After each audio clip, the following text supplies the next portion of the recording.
नमस्कार। भारत का संविधान ये कोई पत्थर पर लिखी हुई चीज नहीं है ना। ये तो एक जीता जागता दस्तावेज है जिसे सुप्रीम कोर्ट के बड़े बड़े फैसलों ने वक्त के साथ बदला है। आज हम ऐसे ही दो जबरदस्त मामलों की कहानी में उतरेंगे जिन्होंने हमारे अधिकारों की परिभाषा ही बदल कर रख दी। कभी सोचा है कि जीवन के अधिकार या राइट टू लाइफ का असल में मतलब क्या है? क्या इसका मतलब सिर्फ ये है कि हम जिंदा रहें, बस सांसें लेते रहें, या फिर इसमें कुछ और भी गहरा छिपा है? यही सवाल आज की हमारी पूरी बातचीत के सेंटर में है। तो ये है आर्टिकल 21, जैसा हमारे संविधान में लिखा है। सालों तक पता है इसकी व्याख्या कैसे होती थी? बहुत ही सीमित, बहुत ही नैरो।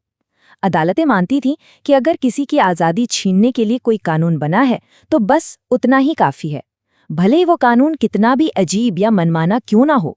लेकिन ये सोच पूरी तरह बदलने वाली थी। और वो बड़ा बदलाव वो आया 1978 में मेनका गांधी बनाम भारत संघ केस के साथ। ये वो ऐतिहासिक पल था जिसने जीवन जैसे एक छोटे से शब्द में एक पूरी नई दुनिया भर दी। चलिए देखते हैं कि ये हुआ कैसे। यहाँ पर ना सोच में एक जबरदस्त क्रांति हुई। 1978 से पहले जीवन का मतलब क्या था? बस एक जानवर की तरह मौजूद रहना। लेकिन इस फैसले के बाद सुप्रीम कोर्ट ने कहा, नहीं, जीवन का अधिकार एक सार्थक और गरिमापूर्ण जीवन का अधिकार है। मतलब सिर्फ सांस लेना नहीं, बल्कि सम्मान से सांस लेना।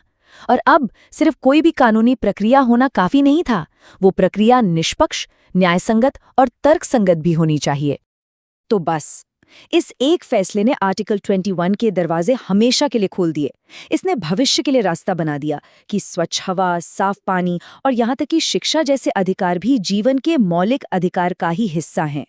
ये सिर्फ एक केस नहीं था, ये हमारे अधिकारों के एक नए युग की शुरुआत थी। और इसी खुले दरवाजे से लगभग 40 साल बाद एक और बड़े अधिकार ने एंट्री ली।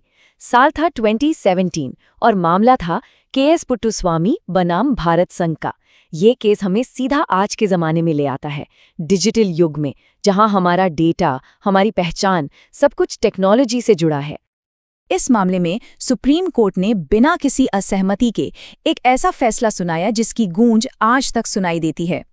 अदालत ने कहा कि निजता यानी कि प्राइवेसी एक मौलिक अधिकार है। ये एक बहुत बड़ी घोषणा थी जिसने डिजिटल दुनिया में हर नागरिक को एक तरह का सुरक्षा कवच दे दिया। लेकिन अदालत इस नतीजे पर पहुंची कैसे, ये समझना बहुत दिलचस्प है। उन्होंने मेनका गांधी केस से एक धागा पकड़ा। वहां क्या तय हुआ था कि हर किसी को गरिमापूर्ण जीवन का अधिकार है, ठीक है। फिर उन्होंने सोचा, आज के डिजिटल जमाने में